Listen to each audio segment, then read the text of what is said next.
Now, I don't think that he killed himself. I mean, not killed himself. Of course, he didn't kill himself. But I don't think he killed Zazzy. This is why. Because I feel like out of all the people that he dealt with, he felt that she was the realest person. And even when, he didn't feel right, he could count on mentally her in his head. So I feel like that would stop him from killing her or doing kind of bodily harm to her. Just being honest. So that's just how I feel. But definitely it was a great movie, guys. That it was a great movie. But this is one question that really spoke to me. What was the strongest emotion that you felt when watching the film? Heartbroken.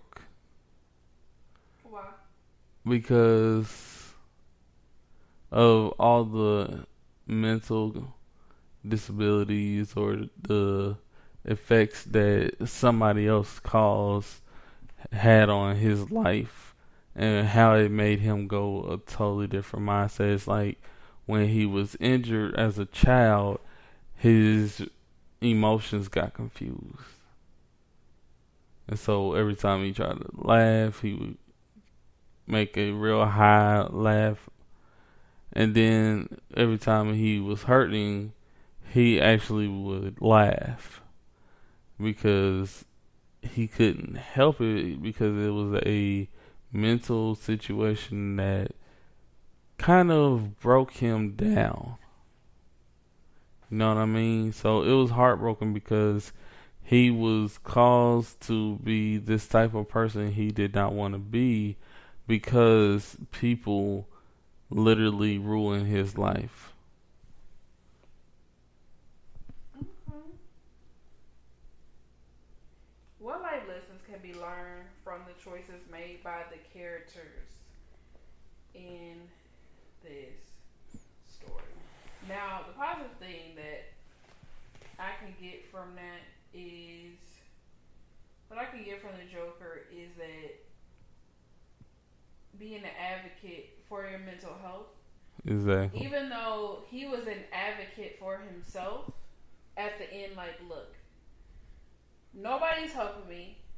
I am going to take charge. And even though his was in a violent, don't care no more way, he still took charge. Exactly. So what I take from the Joker is to take charge of mental illness and to get the help that you need so that...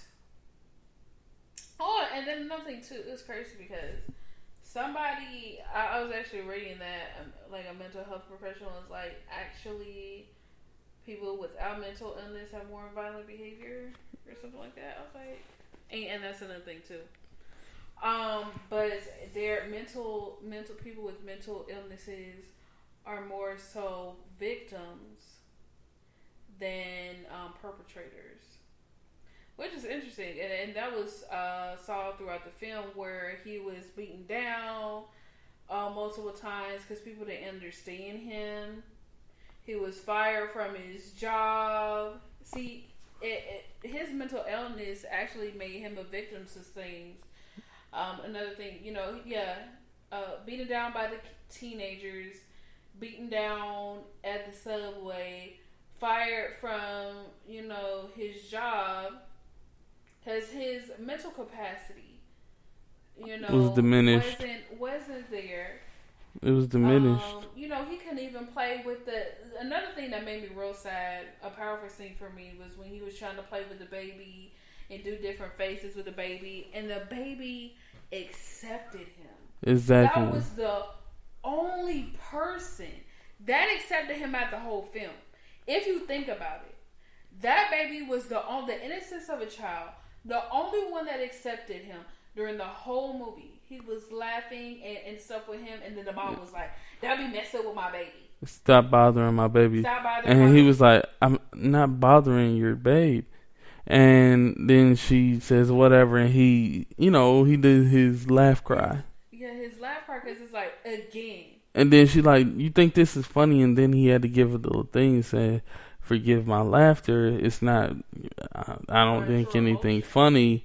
It's my, neurological condition. Exactly. And, it's in like when he's stressed or angry or whatever sad. The case, sad, he laughs and you can see him put his hand around his neck trying to choke himself to stop, and he can't do it.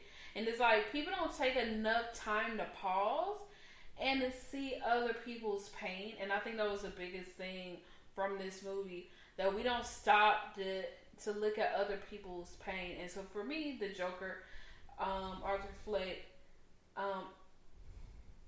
gave us some powerful lessons about knowing your mental health history. It's so important because it's a strong foundation of who you are. It can let you know where triggers or why you do certain things, what personality disorders are within your family, if any, to look out for, so you can get the help that you need. And also to stop having it be so taboo, mental health, which is a huge thing. We talked about that previously on the podcast on other topics. But Joker was phenomenal. We're gonna wrap this up here with a rating. So give me your rating, SirXpress. 10 all day. Why? 10 all day. Okay. Why? Because he put his all into his job. That's it. The man put his all into acting as the Joker. So that's all I gotta say is Joe Quinn, however you say his name. I hope I'm not butchering it. Right. Put his all into this position, into this part. And so when you do that, the character has no choice but to be great. And so that's mine. I give him a 10 all day. What about you? For me, I give it a 10. Impeccable. From the cinematography, from his, because we listened to some other reviews, and I believe Jody's Corner or something was saying that it was 50% facial acting and 50% dialogue. And the way, to me, how he portrayed his dancing after every kill, you know what I'm saying? Some people saying that it was ritualistic. His dancing after every kill, his laugh, his characteristics, the way he moved, it was more telling than words. You know how they say actions speak louder than words. Mm-hmm. You know what I'm saying? And so he was truly showing how telling a story of what mental illness looks like, as well as he became the character. And that's important for me. You know I love that. You know how some people are, they're good actors, but can they become the character? Well, when you're like, oh my gosh, this is who this person is, like I say every time, I'm sorry, but I'll say it again. You know, Ray Charles, Jamie Foxx, he became Ray Charles. I literally thought that was Ray Charles on the screen. You could not tell me that wasn't. Old time sorrow, and he was getting it too. And he did the whole sideways dance and everything that Ray Charles used to do. So just like that, that's how I feel Joe Quan did. Yeah, so he was very powerful. The thing is, for me, it's with the movie as well, is that they took you on a ride. They didn't rush anything. There were some arguments about the ending, as far as, because he ends up at the mental institution speaking to another therapist. You know, he walks off.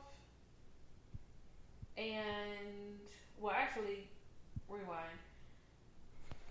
Batman's parents get killed after going to see the Zorro, and they're shot in the street by one of the Joker followers. Shoots him,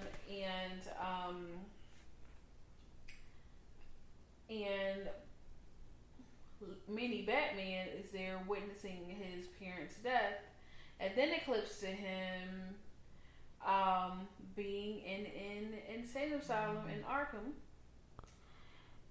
and he's just sitting there and saying, he started laughing, and then she was like, "What's so funny?" And he said, "You wouldn't understand." And people were saying that he was, it seemed like it was revenge. Exactly. Because he was made an orphan by his father. And so Batman was made an orphan by something of his hand indirectly as well. Exactly. So, at the end, at the ending scenes, you see him walking out of the room while he was speaking with the counselor with blood on his feet, and we can all infer that he killed her. And then the orderlies run behind him to try to get him in the insane asylum because he murdered someone. Great movie. I give it a 10. I love the elements of how real it was when he danced on the stairs. Like you said, when he put on that suit and he put that green dye in his hair and did his face up. You know what I'm saying? He had some swagger when he started walking.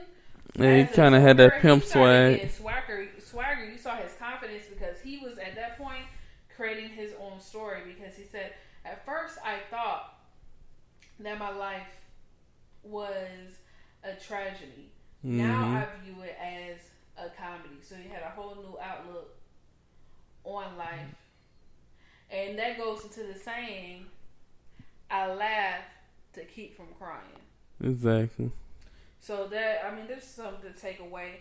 You guys, if you watch The Joker, let us know your thoughts. What was your favorite part of the movie? Because there are so many favorite parts.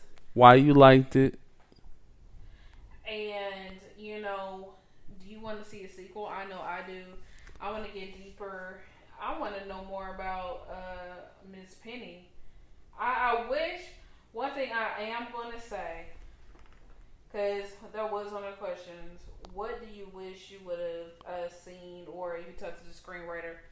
I would want to see him when he started reading, or as the admin started reading or whatever, his past about him being abused. We could flash back to him as an itty bitty boy. During that stuff, when it happened, they gotta get a full picture to get, because I like being a visual person.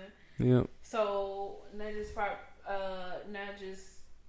going back to the questioning, but going back to that the time of the abuse and other things that was going on, so we can get some more true tea.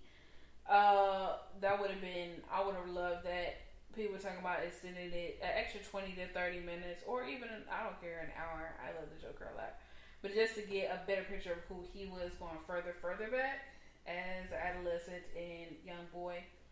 And actually to see the scene when he got hit as in the head, or what caused the neurological injury, would have been very helpful, and I would have liked to seen that. I think it would be a powerful scene.